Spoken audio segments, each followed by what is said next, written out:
A lot of Windows 11 users open power options expecting to see high performance, but it's completely missing. That can happen after a clean install on newer laptops using modern standby or on systems that rely on manufacturer power modes instead of classic Windows power plans. The good news is that this usually isn't a serious problem, and in many cases the plan can be restored in just a few steps.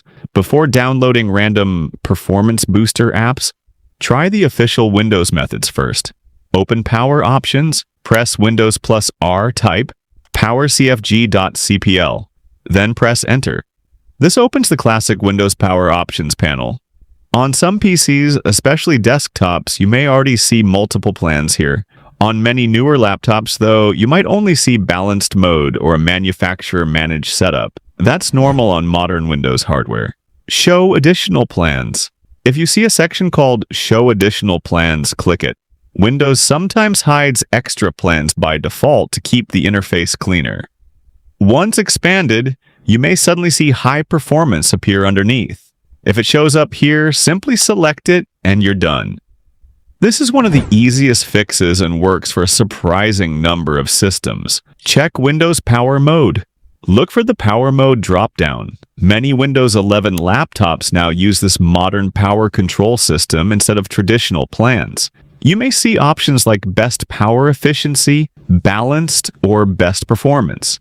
On some devices, choosing Best Performance already gives similar behavior to the old high-performance plan. Manufacturers like Dell, HP, Lenovo, Asus, and others may also include their own battery or performance software that controls power behavior separately. Restore high performance with powercfg. If high performance is still missing, you can restore it using the official Windows command. Open Command Prompt as administrator, then run this command exactly. This tells Windows to recreate the built-in high-performance power plan. It's an official Windows command, not a hack or unsupported tweak. After running it, Windows should generate a new high-performance profile automatically. Return to Power Options. Now go back to powercfg.cpl. Check the list again. In many cases, high performance should now appear under the available plans. Select it if you want maximum performance behavior from Windows. Keep in mind that on laptops, this can increase fan noise, heat, and battery usage. For everyday use, balanced or best performance mode may still be the better option depending on your workflow. If this helped you fix the missing high-performance plan, like the video and subscribe to TechFix Guide for more real Windows 11 fixes, troubleshooting guides, and practical tech tutorials.